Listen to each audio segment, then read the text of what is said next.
The number 7. It may be the unluckiest of numbers, because 7 is the number that counts down to Armageddon and the end of time. 7 angels usher in unimaginable calamity, and 7 vials hold the poisons that will destroy us all. Each is triggered over a 7-year period that begins at the precise moment that a savior breaks the first of 7 seals.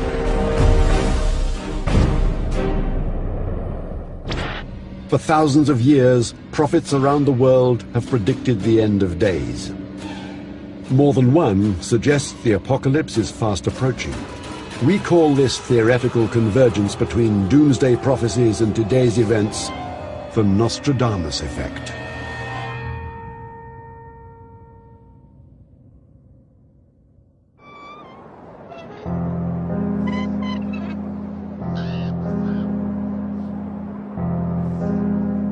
Revelation, the final book of the New Testament, exposes a chilling timeline. Many accept it as a countdown chronicling God's master plan to end the world. The markers of this timeline are the 7 seals. Some say these seals are being broken today. Biblical experts suggest Revelation is a blueprint of the future, outlining a deadly and destructive sequence culminating in our demise. Disaster will follow disaster until finally the forces of God and Satan will face each other in the ultimate battle between good and evil. There are a specific set of events which lead up to the final battle. And these events are of great and widespread pestilence, war, destruction, plagues. They call it the day of God's vengeance against the population of planet Earth. Some believe we are now entering a decisive period known as the Tribulation, a time of extreme turmoil that precedes God's final judgment. Is it possible that current events caused by both nature and man are converging with biblical predictions of the end of the world? This program will neither refute nor endorse these theories, merely present the evidence.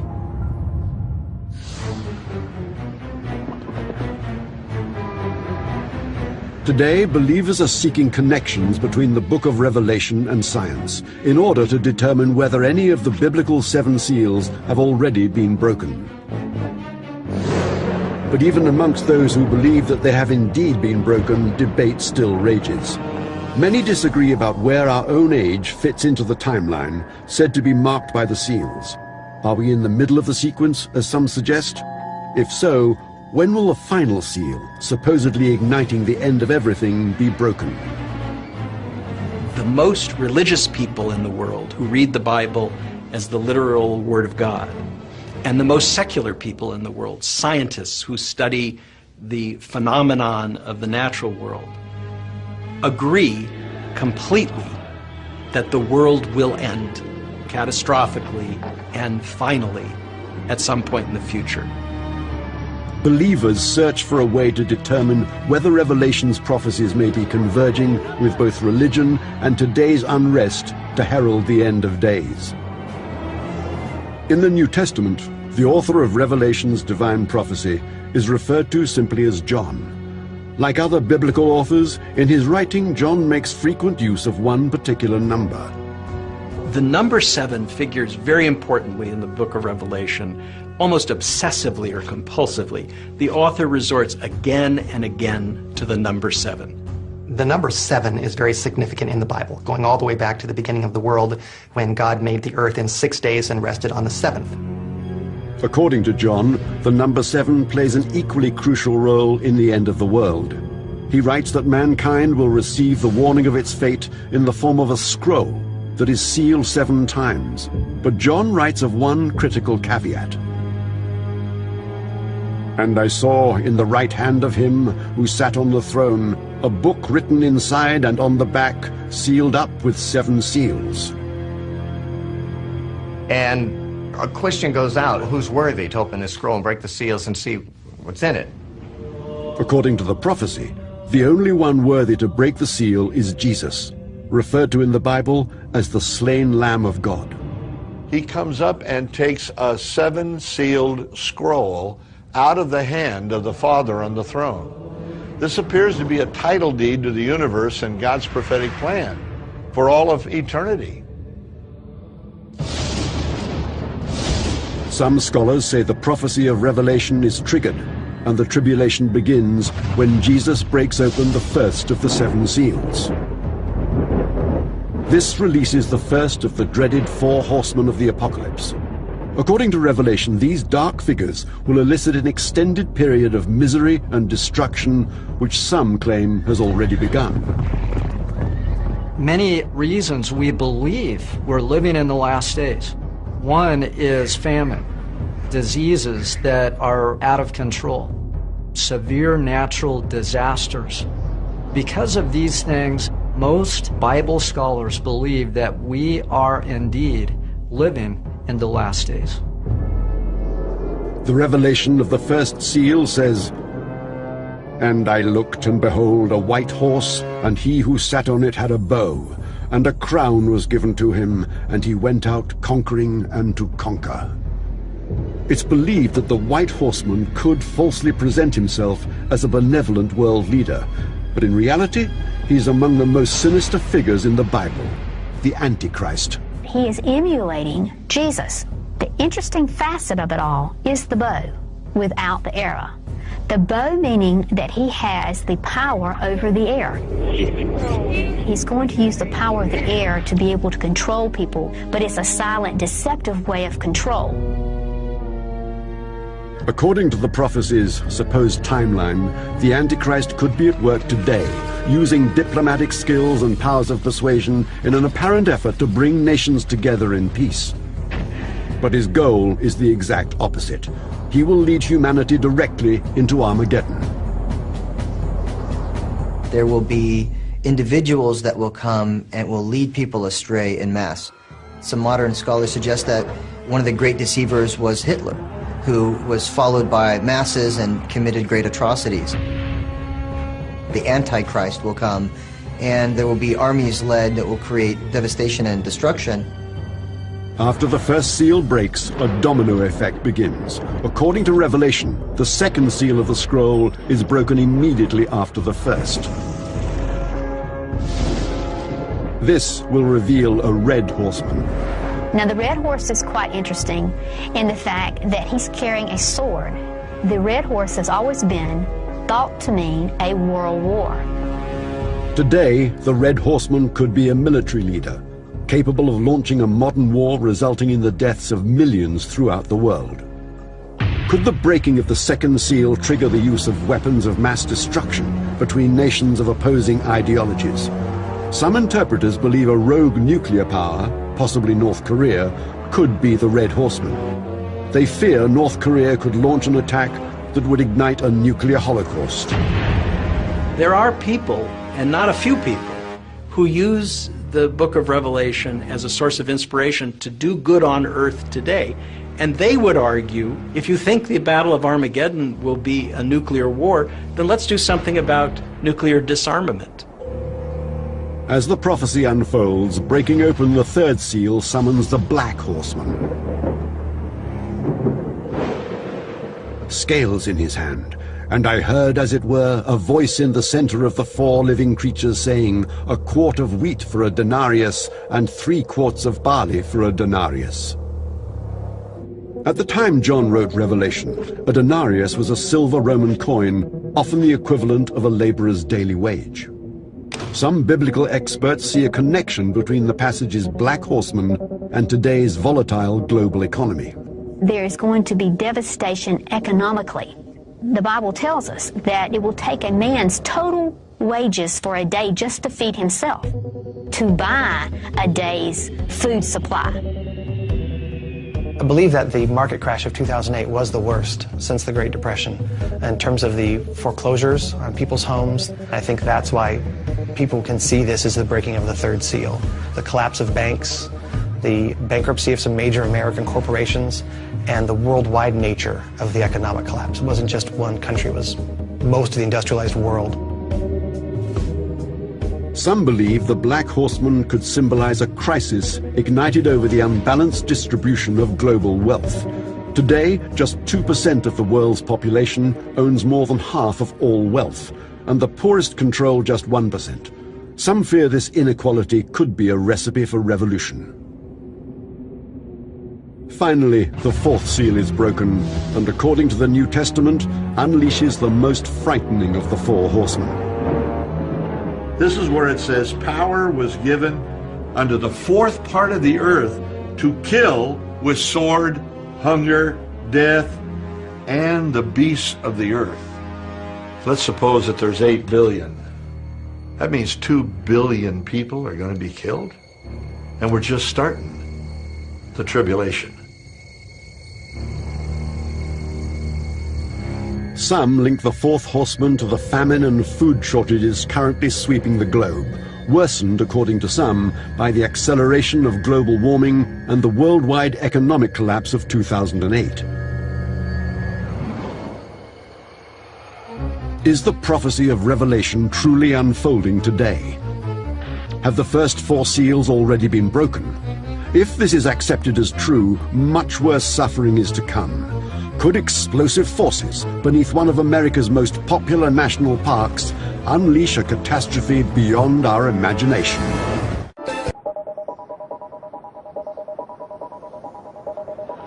Dramatic upheavals are occurring around the world today.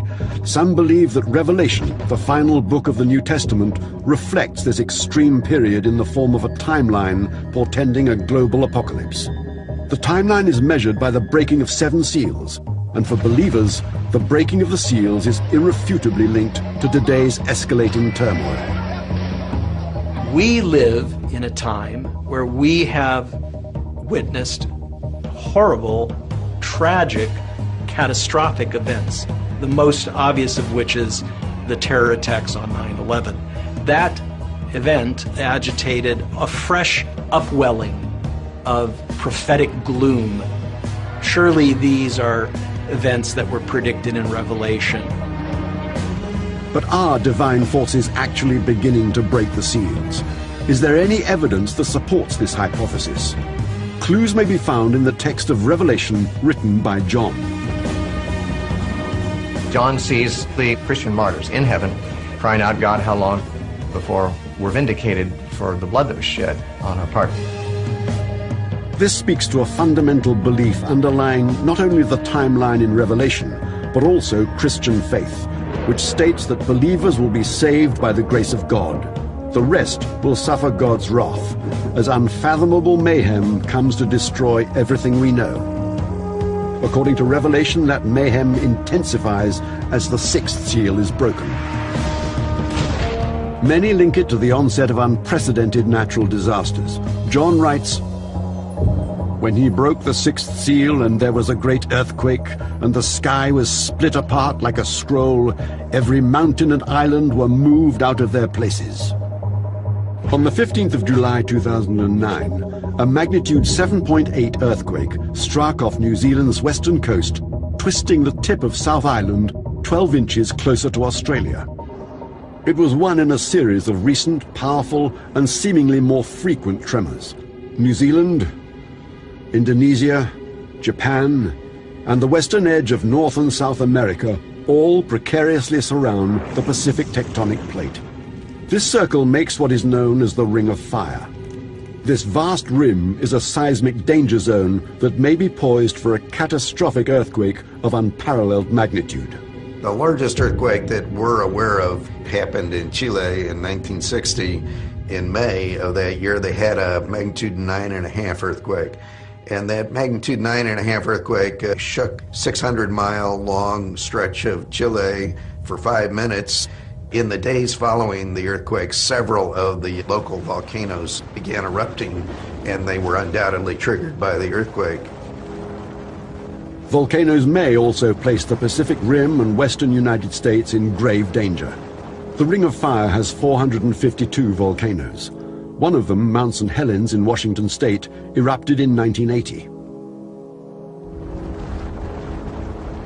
The Mount St. Helens eruption in 1980 was the most destructive volcano in the history of the United States. One reason why it caused so much damage is stuff built up underneath it, and you had a cataclysmic eruption. There was an explosion. The powerful eruption killed 57 people. It also destroyed 200 homes, 27 bridges, 15 miles of railway, and 185 miles of road. Does Revelation describe a massive eruption as the consequence of breaking the sixth seal? Believers say it does. But which are the most powerful volcanoes on Earth? A so-called supervolcano under Yellowstone National Park last erupted 640,000 years ago. Scientists have deduced that a new eruption is long overdue. Supervolcanoes. These are eruption events that are thousands of times greater than what happened at Mount St. Helens. That last event, 640,000 years ago, deposited thick ash over about half the area of the 48 United States, wound up creating a dust cloud that enveloped the whole Earth and changed the climate of the Earth. If the Yellowstone supervolcano erupted, the resulting ash could block out the sun for 40 years. A volcano the size of Yellowstone would put a tremendous amount of dust in the atmosphere, aerosols in the atmosphere. Hydrogen sulfide would go into the air, change the reflectivity of the sunlight on the Earth's surface. We'd expect decades of major global cooling in that case because of those aerosols. In addition, tremendous amounts of ash would be spewed out across the United States. Other cultures have also prophesied alarming geologic catastrophes. The Indians, Cherokee and Hopi and others, saw the world eventually coming to the point where it would break apart with a mighty earthquake. If the sixth seal does correspond to today's natural disasters, then Revelation emphasizes that the calamities will become so powerful and widespread that no place on earth will be safe. Will it matter if we live in Europe or Asia or Australia or North Idaho? The Bible's very clear that it's going to happen all over the world, that humanity just can't hide from the final events. I believe that those that live in the country will have it a little bit easier than those that live in the city, but ultimately it's coming wherever we are. Believers in Revelation accept that no horrors in history will compare to those that coincide with the first six seals. But they also believe that these horrors will be dwarfed by those corresponding to the seventh and final seal. We live in a world that is changing profoundly and fast, and that is facing threats that seem apocalyptic to us. We worry about global warming, overpopulation. It's necessary only to open the newspaper or turn on CNN to see headlines which, in the eyes of some readers of Revelation, will be sure proof that the biblical prophecies are coming true at last. Just think about in the last couple of years, we have seen devastating hurricanes. We have seen devastating tornadoes. We've encountered earthquakes very high on the Richter scale. If you look at how fast they are happening and how much closer together they are coming, as we get closer to the end of days, they almost will come right on top of each other. The prophecy within Revelation suggests that as the seven seals of the apocalypse are broken one by one, we move closer to the end of the timeline. Some biblical experts contend that the seals have already begun to break, setting the stage for a final cataclysm. If this is true, what could happen and when? Where exactly are we on the timeline? There will be terrible suffering, wars, illness, a series of disasters, catastrophes that will be visited on Earth, on human beings living on Earth, as the end of the world approaches. And in the end, we will witness the final destruction of the Earth on which mortal human beings live. But what forces will bring about this final destruction? How will we know that the most important seal of all, the seventh, has been broken? Revelation says the final punishment for mankind's evil will be heralded by the peals of celestial trumpets. You see 7 angels, each having a trumpet, and they come forth, and then begins the series of the trumpet judgments. Some believe that these judgments will be natural disasters of unprecedented magnitude. They look to science for answers, as they theorize that the cryptic text in Revelation may allude to physical forces on or beyond Earth.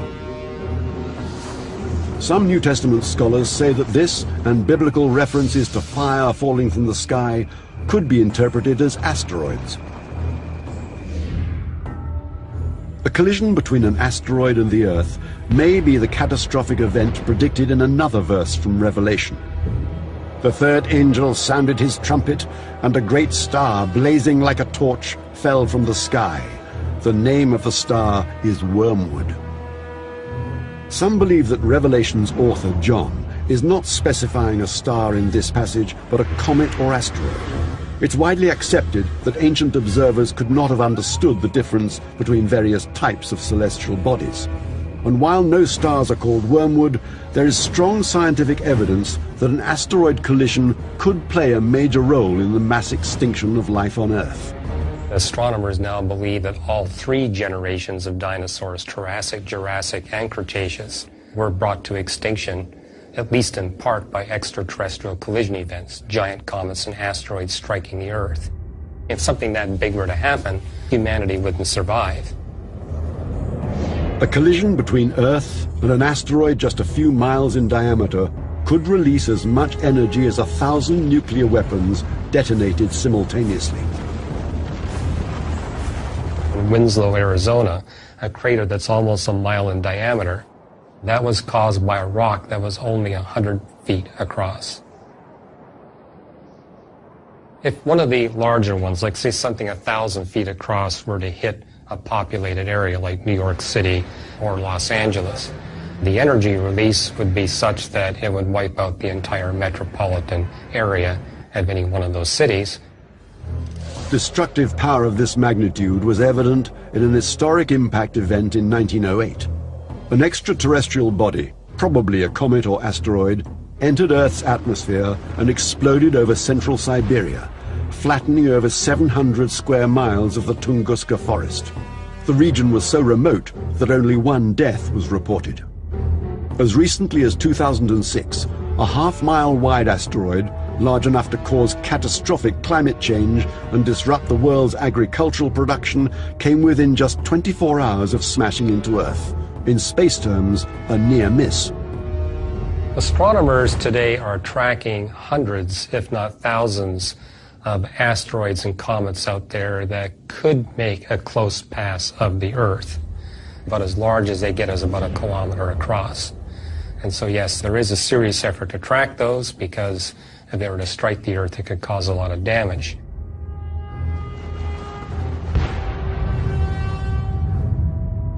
But even astronomers using advanced tracking instruments say it would be all but impossible to prevent a collision, even if they could calculate years in advance that a large object was destined to strike the Earth. No technology currently exists to deflect it or protect us from its impact. Some believe that the horrific aftermath of such an impact is described in this passage from Revelation. And the third part of the sun was smitten, and the third part of the moon, and the third part of the stars, so as the third part of them was darkened. If a large asteroid or comet were to strike Earth in our lifetime, it would send millions of tons of debris into our atmosphere for years. This would virtually imprison us in a cloud of dust, cutting us off from the life-giving sun. Is this the scenario described in Revelation? Then the book of Revelation continues that more trumpets will blast and even greater anarchy will unfold. And so this starts tremendous calamity. It says there came out of the smoke locusts upon the earth. According to Revelation, when yet another trumpet sounds, a giant army will pillage the earth.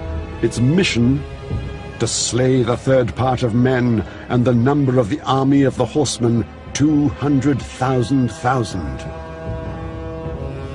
Many experts interpret this to mean that an army, 200 million strong, will wage war against its enemies, slaughtering populations across the globe. But who could summon such a massive force?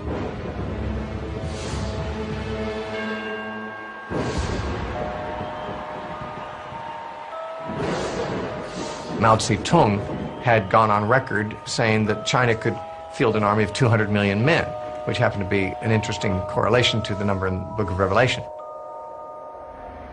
No one suggests that the Chinese militia is an army of Satan, only that it demonstrates that an army of 200 million is possible. Whatever the allegiance of this formidable force, Revelation states it will destroy 1/3 of the Earth's population. But according to the text, even greater tribulations will follow. What will happen when the Antichrist finally reveals himself to the world? Many biblical experts believe that our current age coincides with a doomsday timeline. Some fear we may be swiftly approaching its end and are trying to decipher exactly where in this countdown we supposedly find ourselves today. For them, a clue that the seventh and final seal may be broken perhaps lies in another book of the Bible. Daniel chapter 12 verse 4 talks about in the time of the end, it says knowledge shall be increased. We've seen an escalation of knowledge that is unprecedented in the history of the world. We have satellites, we have internet, fiber optics, all the technology of these days. And to me it's very clear when I look at world events that we're definitely getting close to the big day.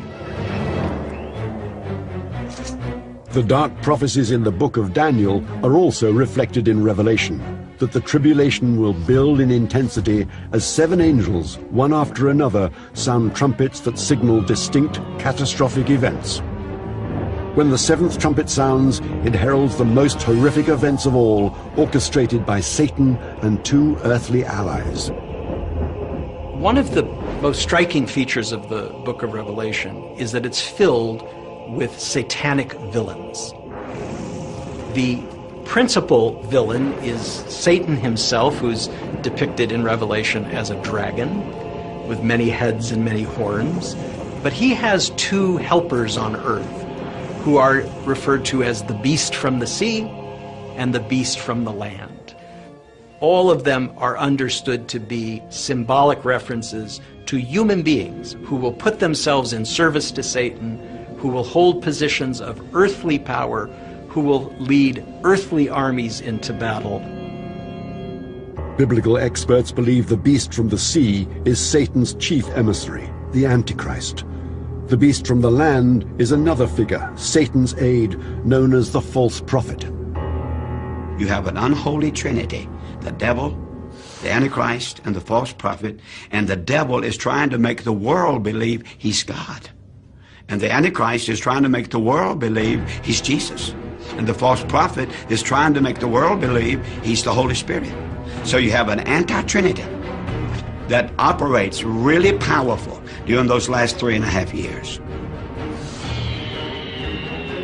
Experts of biblical prophecy suggest that this unholy trinity builds a world of followers through deception while conspiring to seize control of heaven and earth. But who are these 2 allies of Satan? The identity of the Antichrist has been debated for nearly 2,000 years. Mohammed was seen as the Antichrist. Martin Luther thought that the Pope was the Antichrist. The Pope thought that Martin Luther was the Antichrist. The English thought that Napoleon was the Antichrist. In the 20th century, we've had many, many candidates. Hitler and Mussolini, Lenin and Stalin. The famed 16th century seer Nostradamus also wrote of the Antichrist. But there's no consensus amongst his interpreters about whom he may have identified. Some biblical scholars suggest the Antichrist, described in the Bible as a beast from the sea, may indicate that he will rise from a country bordering antiquity's principal body of water, the Mediterranean. Revelation states he is destined to confront Jesus Christ, but not before a critical series of events takes place. Christian fundamentalists see 3 definite signs before Jesus will return. The first was the gathering of all the Jews in Israel, and that of course has happened in 1948 when the state was declared. The second was the taking by the Jews of Jerusalem, and that of course happened during the War of 1967. The third is the rebuilding of the temple. The temple in Jerusalem was destroyed by the Roman army in 70 AD. For nearly 2,000 years, devout Jews have prayed that one day it will be rebuilt on the sacred Temple Mount. But this location is now home to one of Islam's holiest shrines, the Dome of the Rock, completed in 691 AD. The Dome of the Rock was a barren location, and the Muslims located what they believed to be the spot of Muhammad's ascension to heaven. I find it highly unlikely that Israel would destroy the Dome of the Rock and build a temple in its place.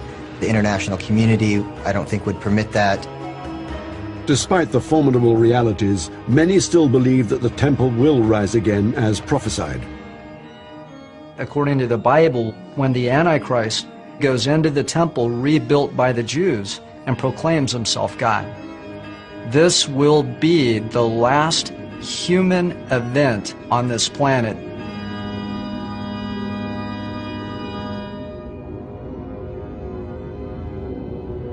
Revelation describes that as the Antichrist and the unholy Trinity seduce mankind, a final horrific series of disasters strikes. The biblical text describes them as 7 vials containing the poison of God's further wrath. And they are similar to the trumpets. In fact, they follow pretty much sequentially the same pattern of hitting land and ocean and rivers and the air, but instead of doing about a third part damage, they do total damage. Revelation depicts this wave of disasters as the final sweep to exterminate all those who refuse to follow God. The scenario described is gruesome. When the angels release the contents of their vials, pestilence and disease run wild. The outbreak Revelation describes is on such a magnified scale that it would dwarf the greatest pandemic crises global health organizations have ever faced. We are in the midst of a pandemic right now. The H1N1, or the swine flu virus, is in a pandemic alert state of 6 by the WHO. This is a flu which has crossed species.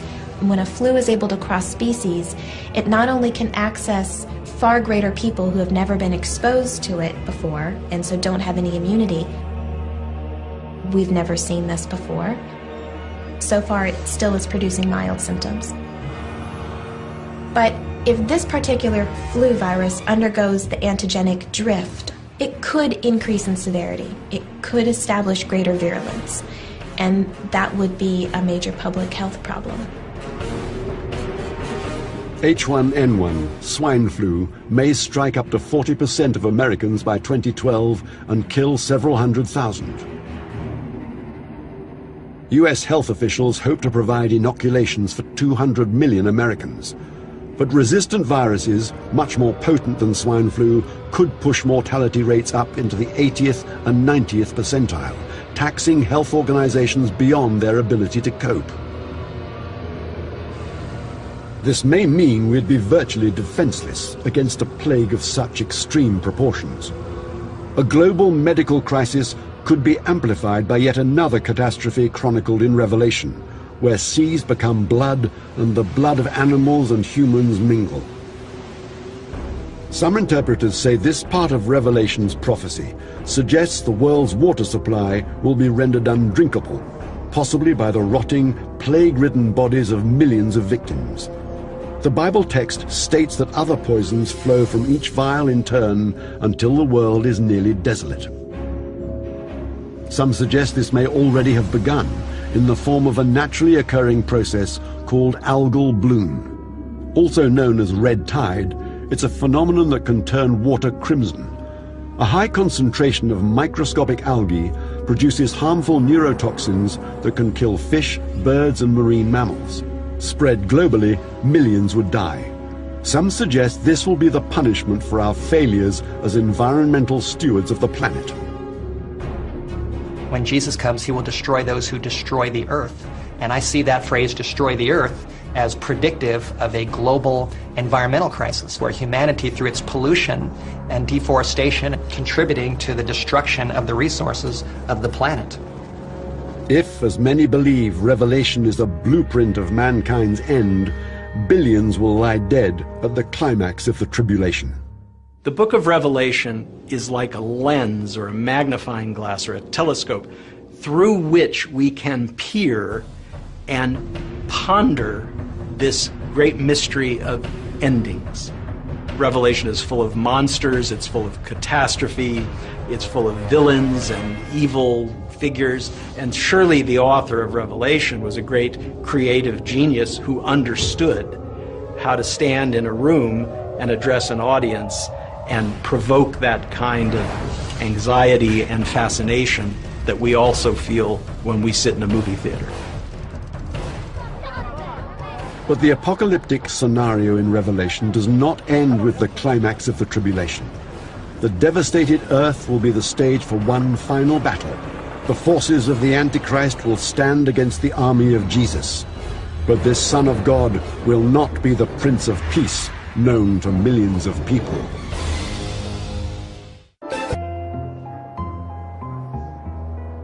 Have all the 7 seals of the apocalypse, predicted in Revelation, been broken? Is it possible that we've counted down to a supposed Armageddon? Some say that events in the world today prove this biblical timeline may be deadly accurate, as is the prophesied location for the epic battle. The world's 3 major religions, Judaism, Christianity, and Islam, converge in the nation of Israel. Given the region's long violent past and present, some interpreters believe it's a likely flashpoint for a pivotal conflict, the Battle of Armageddon. Some people think that the plain, called the Plain of Esdraelon, a big agricultural area between Samaria and Galilee and Israel. Some people believe that's the valley of Megiddo, the valley of Armageddon. Megiddo's location at the crossroads of a vital ancient trade route made it a coveted prize amongst warring factions in antiquity. Biblical scholars believe that its long history as a key battleground inspired Revelation's author John to designate it as the site of the ultimate showdown between God and Satan.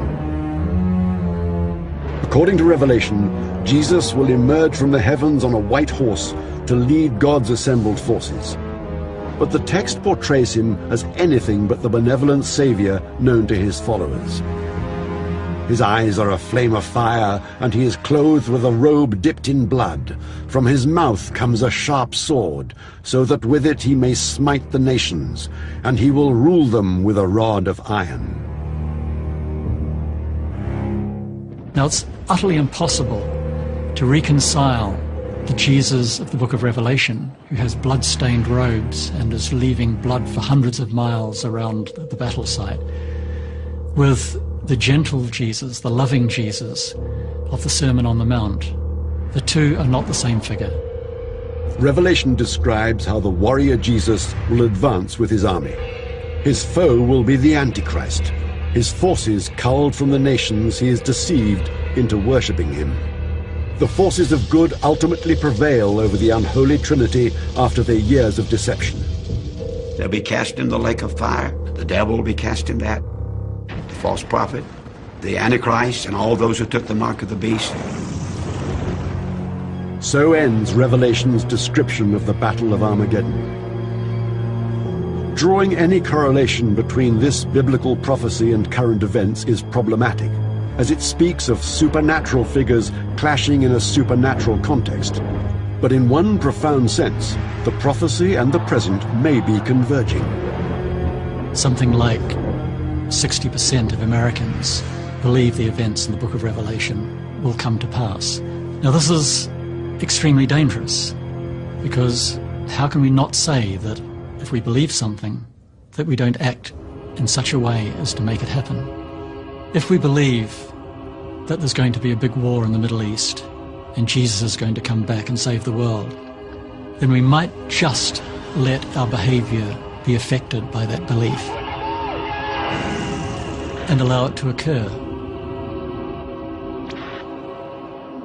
It's an intriguing possibility. At its heart is what could be considered a curious, fatal attraction to Revelation's prophecy. The great tradition of Revelation over 20 centuries is that every new generation comes to the text, reads it, and is convinced that it describes events that will take place in their own lifetime. It is a habit of our mind in Western tradition to look for signs of the end. And I believe it's a habit that was formed literally by what we read in Revelation. But surprisingly, this inclination amongst millions of people may not stem from a morbid fascination with mayhem. Instead, it might be rooted in the perception that Revelation is ultimately a story of hope. Inevitably, there will be a general judgment of the world and all that, but at least if it happens in our day, the end of all evil will be seen in our lifetime. This leading period is one of great pestilence, plague, wars, economic collapse, destruction. It's a period of great suffering to all the people who have to live through it. But at the end, Jesus comes, the final battle is fought, Satan is defeated. It all becomes worthwhile. The fact remains that we have this idea of the final destruction of evil. But if the horrors of Revelation did come to pass, will the vanquishing of evil be of any satisfaction to the few remaining survivors? According to the biblical text, they'll find comfort in a remade world. And God himself shall be among them, and he shall wipe away every tear from their eyes, and any mourning or crying or pain.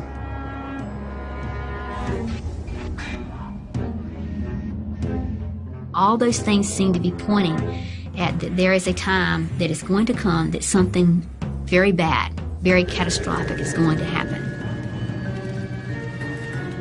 And I don't think that there's a way for us to escape that. I really think that this is going to happen, just as it's been prophesied to happen. Only time will tell. Based on human behavior over the past 100 years, it seems likely that millions in this generation will look to Revelation for clues about the apocalypse, wondering when and how the end will begin.